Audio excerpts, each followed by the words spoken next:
नमस्कार साथियों, आप सभी का बहुत बहुत स्वागत है आपके अपने चैनल मोर तैयारी पर। और आप सभी से गुजारिश है कि चैनल में आप पहली बार आए तो प्लीज़ चैनल को सब्सक्राइब एंड लाइक शेयर जरूर करें। चलिए बिना देर किए शुरू करते हैं आज का हमारा सेशन। और आज हम देखने वाले हैं मंत्रालय भर्ती 2024 के लिए जो विज्ञापन आने वाले हैं 131 पोस्ट पर, उनके सिलेबस क्या हो सकते हैं ये एक संभावित में।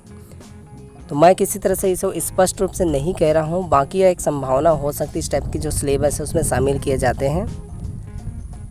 और इनकी जो क्वालिफ़िकेशन है अभी डिक्लेयर नहीं किया गया है फ्रेंड्स, तो अभी स्पष्ट रूप से नहीं कह सकते कि कितने क्वालिफ़िकेशन मांगा जा सकता है। बाकी आपको 12वीं से लेकर ग्रेजुएशन और जो भी अन्य डिप्लोमा है वो सारी चीज़ इसमें मांगा जा सकता है। तो आप इस चीज़ के लिए तैयारी अपनी ज़रूर रखिए। आने वाले जो भी आपके पास वैकेंसी है उनके साथ साथ इसे भी ज़रूर आप स्टडी करते रहिए। चलिए अब हम देख लेते हैं इन चीज़ों पे कुछ इनकी जो सिलेबस क्या हो सकता है और इन चीज़ों को इसमें शामिल किया जा सकता है। बाकी आप लोगों ने पोस्ट ज़रूर देखा होगा, तो चलिए मैं आपको पूरा दिखाता हूँ कि क्या हो सकता है। एक संभावित जो सिलेबस है वो तैयार किया गया है, गूगल से ही ये पूछ कर किया गया है कि किस टाइप के जो सिलेबस होते हैं वो शामिल किए जाते हैं छत्तीसगढ़ के मंत्रालय में। अगर यह पेपर सीजी व्यापम के द्वारा कंडक्ट कराया जाता है तो आप सीजी व्यापम के जो सिलेबस है वो तो आप जानते ही हैं। जो स्पेसिफिकेशन होते हैं, जैसे आपको अकाउंटेंट के कुछ पोस्ट होते हैं तो उनमें अकाउंटेंट से रिलेटेड क्वेश्चन पूछे जाते हैं। जैसे अगर आप फूड इंस्पेक्टर के एग्ज़ाम दिलाएंगे तो फूड इंस्पेक्टर के कुछ जो सिलेबस होते हैं वो डाल दिए जाते हैं। बाकी आपका जो सिलेबस है वो कॉमन रहता है। चलिए हम बात कर लेते हैं आज के सीजी मंत्रालय भर्ती 131 पदों पर होने वाले वैकेंसीज़ की भर्ती के ऊपर कि उनके सिलेबस क्या हो सकते हैं।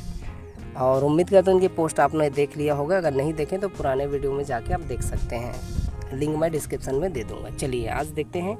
इसमें आपको पहले बता देता हूँ, स्टाफ ऑफिसर ये जो भर्ती है वो सचिवालय में, मंत्रालय के अंतर्गत सचिवालय विभाग में भर्ती होगी, सामान्य प्रशासन विभाग में। ठीक है, तो चलिए इन चीज़ों को देख लीजिए। अनुविभाग अधिकारी इन पदों पे होने हैं, निज सहायक, इसके अलावा स्टेनोग्राफर और स्टेनोटाइपिस्ट, दोनों पदों पे अलग अलग वैकेंसीज है। इसके अलावा है वरिष्ठ और कनिष्ठ सचिवालय सहायक। ठीक है, इन दोनों के लिए और भर्ती होंगे।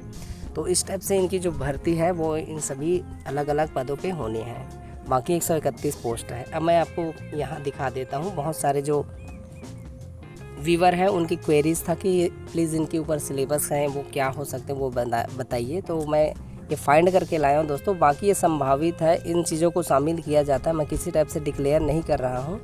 बाकी एक संभावना हो सकती है इन सारी चीज़ों को शामिल किया जाता है सिलेबस में, इस उद्देश्य से बता रहा हूँ आपको, जानकारी के उद्देश्य से। बाकी सिलेबस जब भी आएंगे मंत्रालय की भर्ती के लिए एजुकेशन, उनकी जो योग्यता है और सिलेबस है, तो वो आगे हम जरूर देखेंगे। बाकी एक संभावना आपको बता देता हूँ ताकि आप इसको तैयारी कर सकें।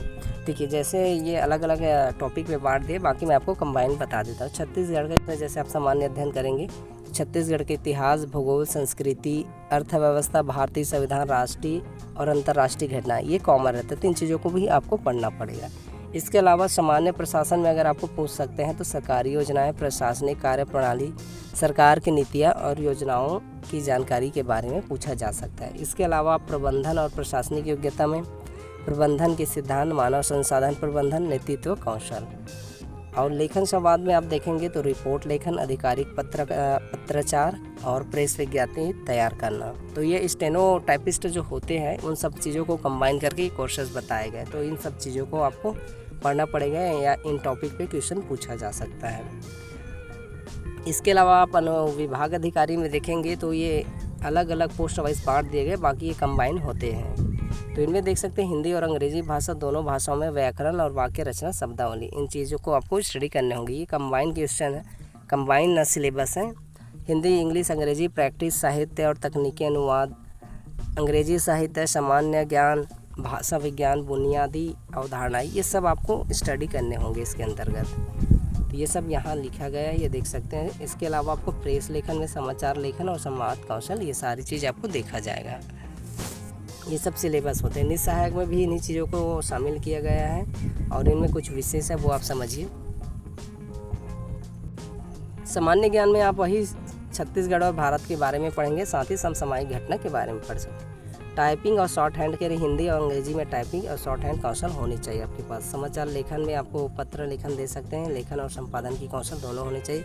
इस टाइप के जो स्टेनोग्राफर होते हैं उनको इस टाइप के जो कार्य है वो कराए जाते हैं, तो उनके पास ये स्किल होने चाहिए। सामान्य प्रशासनिक कार्य में कार्य प्रबंधन और प्रशासनिक प्रक्रिया सेम वही है जो मैंने सबसे पहले आपको बताया था पहले टॉपिक में। तो ये सारी चीज़ों को ही सिलेबस में शामिल किया जा सकता है। इसके अलावा अगर मैथमेटिक रीजनिंग को शामिल करते हैं तो वो अलग है फ्रेंड्स। बाकी आप स्टेनोटाइपिस्ट के लिए भी देख सकते हैं, स्टेनोटाइपिस्ट और स्टेनोग्राफर। हिंदी और अंग्रेजी में शॉर्ट हैंड, उच्च गति शॉर्ट हैंड की प्रैक्टिस होनी चाहिए आपके पास।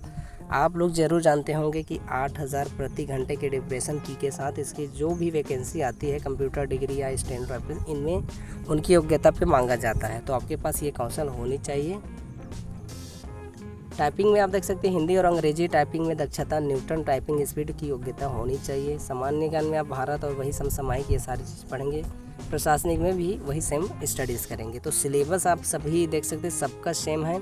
स्टेनोटाइपिस्ट में आपके जो कौशल परीक्षा उसके लिए ज़रूरी है कि आपके पास हिंदी और अंग्रेजी की टाइपिंग होनी चाहिए, वो भी अच्छे स्पीड के साथ, तभी आप इस चीज़ को क्रैक कर पाएंगे। आपने अगर एग्ज़ाम निकाल लिया और फिर ये स्टेनोटाइपिस्ट की जो अलग से एग्ज़ाम होंगे उसमें अगर फ़ेल हो जाएंगे तो कोई मतलब नहीं होगा। तो बाकी आप इसके लिए तैयारी शुरू कर दीजिए। अगर कोई स्टेनोग्राफर या स्टेनोटाइपिस्ट करना चाहता है तो ये अपने नज़दीकी जो शहरी क्षेत्र है वहाँ जाके, जैसे रायपुर, दुर्ग, भिलाई, इनमें दोस्तों स्टेनोग्राफर और स्टेनोटाइपिस्ट की हिंदी और इंग्लिश दोनों के लिए कोचिंग संस्था चलती है, या फिर बहुत सारे संस्थाएं वहाँ के माध्यम से भी आप कर सकते हैं। अभी किसी भी प्रकार से जो वैकेंसी अभी मैंने बताया 131 पोस्ट है वो रिलीज़ नहीं हुआ है, आने वाले समय में आपको देखने को मिलेगा। कुछ महीनों में हो सकता है कि ग्राम पंचायत और नगरीय निकाय के लिए आचार संहिता लग जाए तो इसके बाधित हो जाए। अगर आप यह कोर्स करना चाहते हैं स्टेनोटाइपिस्ट या स्टेनोग्राफर के, तो आप नज़दीकी अपने शहरी क्षेत्रों में जाके संपर्क कर सकते हैं। बाकी बहुत अच्छा पोस्ट है, 131 में 131 कैंडिडेट को अवसर मिलेगा। और बेरोज़गारी तो ऐसे भी बहुत ही ज़्यादा है और हर युवा चाह रहा है कि उसके लिए कोई भी माध्यम एक रोज़गार का बन सके। तो ये उम्मीद करता हूँ ये जो पोस्ट की जो सिलेबस है वो आपको ज़रूर पसंद आया होगा। और कुछ चीज़ें और है जो मैं आपके साथ शेयर करना चाह रहा हूँ। दोस्तों जैसे हम किसी भी एग्ज़ाम की तैयारी करते हैं तो हम अपने आप को समय बहुत कम देते हैं, या फिर हम लोग स्टडी को आज करेंगे कल करेंगे या सिलेबस तैयार करेंगे, इन चीज़ों पे टालते रहते। तो ऐसा ना कीजिए। हम अपने आप को इतना कम समय क्यों दे रहे हैं, इस चीज़ को समझिए। जैसे अगर आपको सक्सेस होना है तो आपको किसी न किसी चीज़ में सफलता के लिए समय देना पड़ेगा। तो अपने आप को समय दीजिए, 1 मंथ 2 मंथ ना दीजिए, क्योंकि आपकी कैरियर का सवाल है तो आप उसको लंबे समय दीजिए। अगर आपके पास ऑप्शन है तो आप कोचिंग सेंटर ज्वाइन कर सकते हैं, नहीं है तो यूट्यूब के माध्यम से कई ऐसे स्टूडेंट हैं जिन्होंने अपने यूट्यूब के माध्यम से ही एग्ज़ाम क्रैक कर लिए हैं। आपकी मैथमेटिक्स और रीजनिंग एकदम वीक है तो आप यूट्यूब के माध्यम से बिल्कुल फ्री में ऐसे हज़ारों चैनल हैं जिनके माध्यम से आप सीख सकते हैं। बशर्ते आपको कंसिस्टेंसी मेंटेन करना होगा, उसी के बाद ही आप आगे बढ़ पाएंगे। ठीक है फ्रेंड्स, तो ये वैकेंसी आने वाले समय में आपको देखने को मिलेगा। इसके साथ और अन्य बहुत सारे वैकेंसीज़ हैं वो सब मिलेगा फ्रेंड्स आपको। बाकी आपके इसके लिए मंत्रालय, एडीओ, पटवारी, इन सब पोस्ट के लिए आने वाले समय में आपको वैकेंसी मिलेगा। तो ज़रूर आप तैयारी करते रहिए। किसी भी प्रकार के आपको सुझाव देना है हमारे चैनल को या किस टॉपिक पे वीडियो चाहिए तो आपको ज़रूर कमेंट कर सकते हैं। एक कैंडिडेट भी अगर कमेंट करता है तो हम उनके रिकॉर्डिंग वीडियो बना के ज़रूर लाते हैं फ्रेंड्स। तो ये जो सिलेबस वाली बात है, कुछ व्यूवर है उन्होंने हमें कमेंट किया था कि इसके सिलेबस क्या हो सकते हैं, उस पर ज़रूर वीडियो बताइए या फिर सिलेबस बता दीजिए। तो ये मैंने कोशिश किया ढूंढने का, तो ये सब मुझे मिला। बाकी आप अपने जो CG व्यापम के सिलेबस है वो ज़रूर स्टडी करते रहिए, आपको काम आएगा। ठीक है फ्रेंड्स, तो चलिए मिलते हैं नए वीडियो में। और यह वीडियो कैसा लगा हमें कमेंट सेक्शन में बताइएगा और अपने दोस्तों को वीडियो ज़रूर ज़्यादा से ज़्यादा शेयर करें। योग्यता इसमें डिक्लेयर नहीं कर सकता हूँ फ्रेंड्स, क्योंकि अभी किसी भी प्रकार से योग्यता का जो डिक्लेयर है विभाग की ओर से नहीं किया गया, तो मैं भी नहीं कर पाऊँगा। बाकी आप कोई भी क्वालिफ़िकेशन देख सकते हैं, 12वीं से लेकर आपकी ग्रेजुएशन और जो भी एनी डिग्री है वो सब मांगा जाता है। तो आप पे स्केल के हिसाब से थोड़ा गणना कर सकते हैं। बाकी आप इस चीज़ को उम्मीद कीजिए कि मंत्रालय में 12th से लेकर आपका ग्रेजुएशन मांगा जाएगा। अगर ग्रेजुएशन है तो वेल एंड गुड, अगर 12th है तो बाकी आप स्टेनोटाइपिस्ट की भी तैयारी कर सकते हैं। स्टेनोटाइपिस्ट में लगभग 12th बेस पे भी हो जाता है। तो किसी न किसी एग्ज़ाम में आपको नौकरी मिल जाएगा अगर आप अपने काबिल रखते हैं और रेगुलर मेहनत करते हैं तो। बाकी आप अपनी तैयारी पे जुटे रहिए। चलिए मिलते हैं नए वीडियो में। चैनल में आप पहली बार आए हैं तो सब्सक्राइब कर लीजिएगा, साथ ही घंटी की बेल आइकन को दबा लीजिएगा और अपने मित्रों, दोस्तों, परिवार को शेयर ज़रूर करिएगा। चलिए मिलते हैं नए वीडियो में। जय हिंद, जय जोहार, जय छत्तीसगढ़।